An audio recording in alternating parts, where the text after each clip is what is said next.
Hello everyone, this is Suchi. Welcome back to my channel. If you are watching my video for the first time, do subscribe and click on the bell to get notifications of my new videos. I hope you all support me. Today we shall have a brief glance on cell division and its types. Cell division is the process by which a parent cell divides into two daughter cells. This cell division usually occurs as a part of a larger cycle in which the cell grows and replicates its chromosomes before dividing. There are two types of cell division processes. The first one is mitosis and the second one is meiosis. Now we shall know about mitosis. Mitosis, in this, the parent cell divides into two daughter cells which duplicates the parent cell. They are the exact copies or replicas of the parent. This is observed in almost all body cells including eyes, skin, hair and muscle cells. Meiosis. Here the parent cell divides into four haploid daughter cells. Here, sperm or egg cells are produced instead of identical daughter cells as in mitosis. Now, you might have got a doubt that what is a cell cycle? A cell cycle refers to the series of events that takes place in a cell resulting in the duplication of DNA and division of cytoplasm and organelles to produce two daughter cells. Now, phases of this cell cycle. There are two phases. The first one is interphase and the second one is M phase or mitotic phase. So, what do you mean by interphase? This interphase is also known as resting phase of the cell cycle.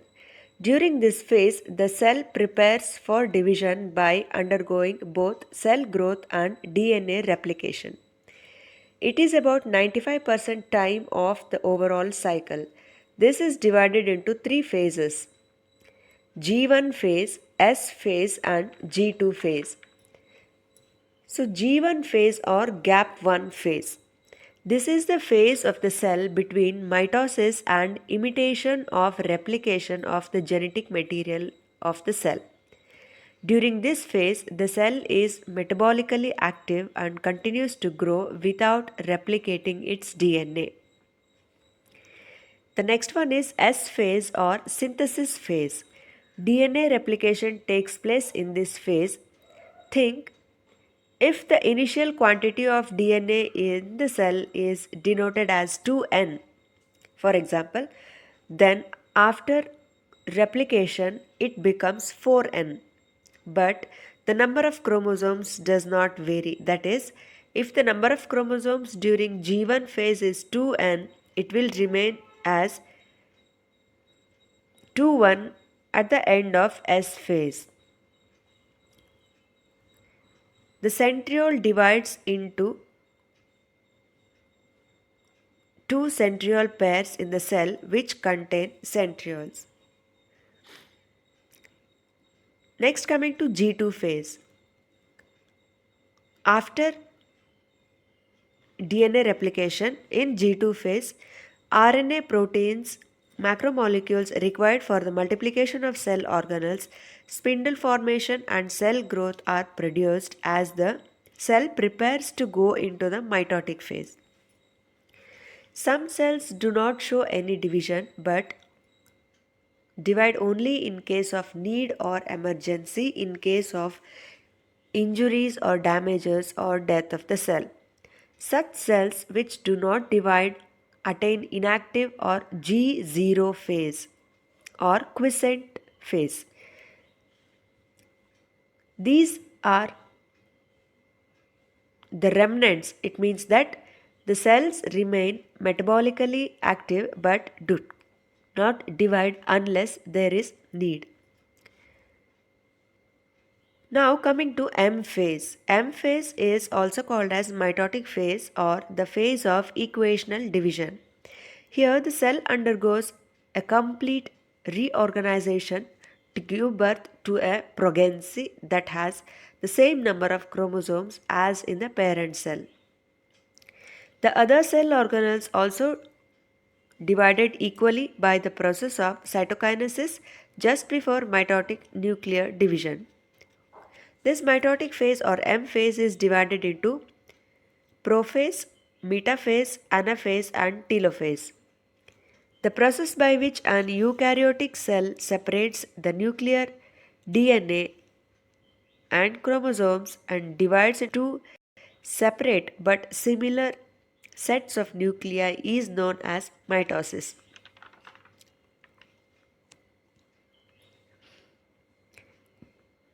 Now coming to prophase. In this you have two stages, that is early prophase and late prophase. In early prophase, we can see the following changes in the cell. The chromosomes start to condense, the spindle fibers begin to form, which later helps to organize chromosomes in line. These fibers grows between the centrosomes.